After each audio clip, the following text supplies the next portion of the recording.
ഇന്ന് നമ്മൾ നോക്കാൻ പോകുന്നത് ബ്രാഞ്ച് അക്കൗണ്ട്സ് ആണ്.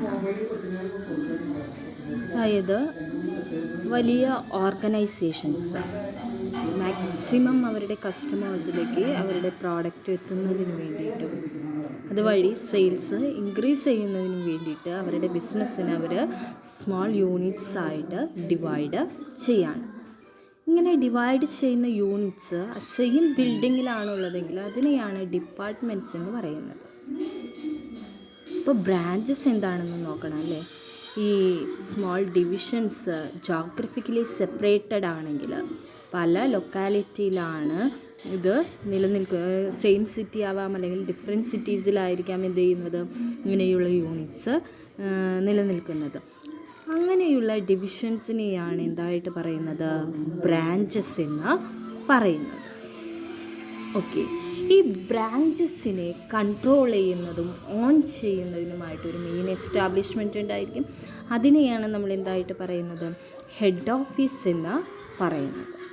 അവിടെ ഒരു ഡെഫിനേഷൻ കൊടുക്കുന്നുണ്ട്. Branch is nothing but A department conducted at A distant place.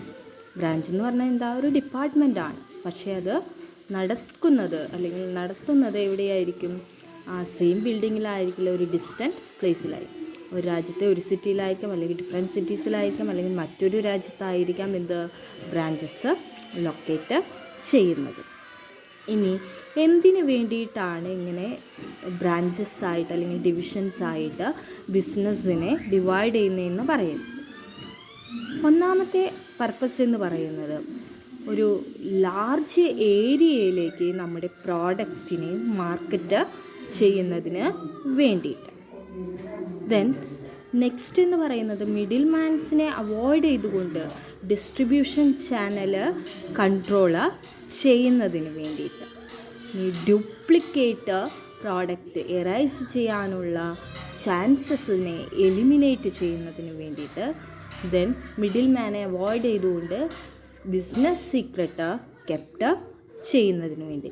ഇതിനൊക്കെ വേണ്ടിയിട്ടാണ് എന്ത് ബ്രാഞ്ചസ് അല്ലെങ്കിൽ ഡിവിഷൻസ് നമ്മൾ മെയിൻറ്റെയിൻ ചെയ്യുന്നത്. നെക്സ്റ്റ് ടോപ്പിക് എന്ന് പറയുന്നത് ഫീച്ചേഴ്സ് ഓഫ് ബ്രാഞ്ചസ് ആണ്. എന്നാണ് ആദ്യം പറയുന്നത്, branch not a separate legal entity, it's a part of business. Branch എന്തല്ല, ഒരു സെപ്പറേറ്റ് ലീഗൽ എൻറ്റിറ്റി അല്ല. ഇതെന്താണ്, നമ്മുടെ ബിസിനസ്സിൻ്റെ തന്നെ ഭാഗമാണ്. ഇത് ഹെഡ് ഓഫീസിൽ നിന്നും ഫിസിക്കലി സെപ്പറേറ്റഡ് ആയിരിക്കും. എന്താണോ ഹെഡ് ഓഫീസ് ചെയ്യുന്നത് അതേ വർക്കായിരിക്കും എന്ത് ചെയ്യുന്നത്, ബ്രാഞ്ചസ് ചെയ്യുന്നത്. ആ സെയിം പ്രോഡക്റ്റ് സിമിലർ റിലേറ്റഡ് വർക്കായിരിക്കും ആര് ചെയ്യുന്നത്, മോസ്റ്റ് ഓഫ് ദി ബ്രാഞ്ചസ് ചെയ്യുന്നത്. അക്കൗണ്ടിങ് പോയിൻ്റ് ഓഫ് വ്യൂവിൽ നിന്ന് നോക്കുകയാണെങ്കിൽ ബ്രാഞ്ച് എന്ന് പറയുന്നത് ഒരു പ്രോഫിറ്റ് സെൻറ്ററാണ്. അതായത് ആ ബ്രാഞ്ചിൽ ക്രിയേറ്റ് ചെയ്യുന്ന റവന്യൂവിനും പ്രോഫിറ്റിനും റെസ്പോൺസിബിൾ ആയിരിക്കുന്നത് ഏതായിരിക്കും, ആ ബ്രാഞ്ചസ് ആയിരിക്കും. ഇനി ബ്രാഞ്ചസിന് വേണ്ടിയിട്ടുള്ള ക്യാപിറ്റൽ ഇൻവെസ്റ്റ്മെൻറ്റ് നടത്തുന്നത് ഹെഡ് ഓഫീസ് ആയിരിക്കും. ഓരോ ബ്രാഞ്ചസിൽ നിന്നും കിട്ടുന്ന പ്രോഫിറ്റ് ആരെടുക്കുകയും ചെയ്യും, നമ്മുടെ ഹെഡ് ഓഫീസ് എടുക്കുകയും ചെയ്യും. ഇനി ഒബ്ജക്റ്റീവ്സ് ഓഫ് ബ്രാഞ്ച് അക്കൗണ്ടാണ്. ഇപ്പോൾ നമ്മുടെ ഹെഡ് ഓഫീസും ബ്രാഞ്ചസും ഇൻഫർമേഷൻസ് റെഗുലർ ഇൻ്റർവെല്ലിൽ പ്രൊവൈഡ് ചെയ്യുന്നതിന് വേണ്ടിയിട്ട് അവരുടെ ബുക്സ് ഓഫ് അക്കൗണ്ട്സ് മെയിൻറ്റെയിൻ ചെയ്യുന്നുണ്ടായിരിക്കും. ഇപ്പോൾ ബ്രാഞ്ച് അക്കൗണ്ട്സ് മെയിൻറ്റെയിൻ ചെയ്യുന്നതിൻ്റെ ഒബ്ജക്റ്റീവ്സ് എന്താണെന്നാണ് പറയുന്നത്. ഫസ്റ്റ് ഒബ്ജക്റ്റീവ് എന്താണ്, ഓരോ ബ്രാഞ്ചസും എത്ര പ്രോഫിറ്റ് ക്രിയേറ്റ് ചെയ്തിട്ടുണ്ട് എന്ന് കണ്ടുപിടിക്കുന്നതിന് വേണ്ടിയിട്ട്. സെക്കൻഡ് ഒബ്ജക്റ്റീവ് എന്ന് പറയുന്നത് ഓരോ ബ്രാഞ്ചസിൻ്റെയും ഫിനാൻഷ്യൽ പൊസിഷൻ ഐഡൻറ്റിഫൈ ചെയ്യുന്നതിന് വേണ്ടിയിട്ട്. ദെൻ ഓരോ ബ്രാഞ്ചസിൻ്റെയും പെർഫോമൻസും പ്രോഗ്രസ്സും എത്രത്തോളം ഉണ്ടെന്ന് മെഷർ ചെയ്യുന്നതിനും ഇത് മറ്റു ബ്രാഞ്ചസുമായിട്ട് കമ്പയർ ചെയ്യുന്നതിന് വേണ്ടി. ദെൻ നെക്സ്റ്റ്, എത്രയാണോ നമ്മൾ ഇൻവെസ്റ്റ് ചെയ്തിട്ടുള്ള ക്യാപിറ്റൽ അത് സാറ്റിസ്ഫാക്ടറി ആയിട്ടുള്ള റിട്ടേൺ കിട്ടുന്നുണ്ടോ, ഇനി കിട്ടുന്നുണ്ടെങ്കിൽ എങ്ങനെയായിരിക്കണം നമ്മൾ എക്സ്പാൻഷൻ നടത്തേണ്ടത്, എക്സ്പാൻഷൻ ആവശ്യമായിട്ടുള്ള ഡിസിഷൻസ് എടുക്കുന്നതിന് വേണ്ടിയിട്ട്. ദെൻ ഓരോ ബ്രാഞ്ചസിനും ആവശ്യമായിട്ടുള്ള stock and cash requirement identify ചെയ്യുന്നതിന് വേണ്ടിയിട്ട്. ഇനി മാനേജേഴ്സിന് കമ്മീഷൻ എത്ര പേ ചെയ്യണം, ജനറലി അത് പേ ചെയ്യുന്നത് ഓരോ ബ്രാഞ്ചും ഏൺ ചെയ്യുന്ന പ്രോഫിറ്റിനെ ബേസ് ചെയ്തിട്ടാണ് കമ്മീഷൻ അടയ്ക്കുന്നത്. സോ ഓരോ ബ്രാഞ്ചസിൻ്റെയും പ്രോഫിറ്റ് കണ്ടുപിടിക്കണമെങ്കിൽ എന്താ, ബ്രാഞ്ച് അക്കൗണ്ട് പ്രിപ്പയർ ചെയ്യണം. ഈ ബ്രാഞ്ച് അക്കൗണ്ട് പ്രിപ്പയർ ചെയ്യുമ്പോൾ പ്രോഫിറ്റ് കിട്ടിക്കഴിഞ്ഞാൽ മാത്രമാണ് മാനേജേഴ്സിന് കൊടുക്കേണ്ട കമ്മീഷൻ നമുക്ക് അസർട്ടൈൻ ചെയ്യാനായിട്ട് സാധിക്കുന്നത്. ദെൻ സ്റ്റാറ്റുട്ടറി റിക്വയർമെൻ്റ് ഉണ്ട്. അതായത് കമ്പനീസ് ആക്ട് 2013 സെക്ഷൻ 143 പ്രകാരം പറയുന്നത് ഓഡിറ്റ് ഓഫ് ദി ബ്രാഞ്ച് അക്കൗണ്ടാണ്. അതൊരു സ്റ്റാറ്റുട്ടറി റിക്വയർമെൻ്റ് ആണ്. സോ അത് ഓഡിറ്റ് ചെയ്യുന്നതിന് വേണ്ടിയിട്ട് പ്രിപ്പയർ ചെയ്യണം, ഇവർ ബ്രാഞ്ച് അക്കൗണ്ട്സ് പ്രിപ്പയർ ചെയ്യണം. അപ്പോൾ ഇതൊക്കെയാണ് ബ്രാഞ്ച് അക്കൗണ്ട് പ്രിപ്പയർ ചെയ്യുന്നതിൻ്റെ ഒബ്ജക്റ്റീവ് എന്ന് പറയുന്നത്. ഇനി നെക്സ്റ്റ് ഹെഡിങ് എന്ന് പറയുന്നത് ടൈപ്പ് ഓഫ് ബ്രാഞ്ചസ് ആണ്. മെയിൻലി ബ്രാഞ്ചസിന് നമ്മൾ 2 മെയിൻ കാറ്റഗറി ആയിട്ടാണ് ഡിവൈഡ് ചെയ്യുന്നത്. ഇൻലാൻഡ് ബ്രാഞ്ചസ് അല്ലെങ്കിൽ ഹോം ബ്രാഞ്ചസ് എന്നും ആൻഡ് ഫോറിൻ ബ്രാഞ്ചസ് എന്നും. ഏതൊക്കെയാണ് 2 കാറ്റഗറി എന്ന് പറയുന്നത്? Inland branches and foreign branches. Inland branches എന്ന് പറഞ്ഞാൽ എന്തായിരിക്കും? ആ സെയിം കൺട്രിയിൽ ലൊക്കേറ്റ് ചെയ്യുന്ന, അതായത് അതിൻ്റെ ഹെഡ് ഓഫീസും ബ്രാഞ്ചസും എന്തായിരിക്കും? ഒരു സെയിം കൺട്രിയിലായിരിക്കും എന്ത് ചെയ്യുന്നത്? ലൊക്കേറ്റ് ചെയ്യുന്നത്. അതിനെയാണ് എന്തായിട്ട് പറയുന്നത്? ഇൻലാൻഡ് ബ്രാഞ്ചസ് എന്ന് പറയുന്നത്. നെക്സ്റ്റ് എന്താ? ഫോറിൻ ബ്രാഞ്ചസ് ആയിരിക്കും അല്ലേ.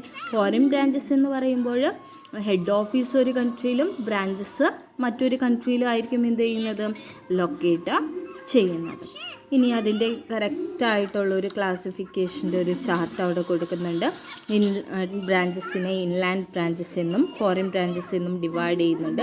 ഇൻലാൻഡ് ബ്രാഞ്ചസിൽ 2 ടൈപ്പ് ഓഫ് ബ്രാഞ്ചസ് ആണ് വരുന്നത്. ഡിപ്പെൻഡൻറ്റ് ബ്രാഞ്ചും ഉണ്ട്, ഇൻഡിപെൻഡൻറ്റ് ബ്രാഞ്ചും ഉണ്ട്. ഡിപ്പെൻഡൻറ്റ് ബ്രാഞ്ച് എന്ന് വെച്ച് കഴിഞ്ഞാൽ നമ്മുടെ ഹെഡ് ഓഫീസിനെ പൂർണ്ണമായും ഡിപ്പെൻഡ് ചെയ്ത് നിൽക്കുന്ന ബ്രാഞ്ചാണ്.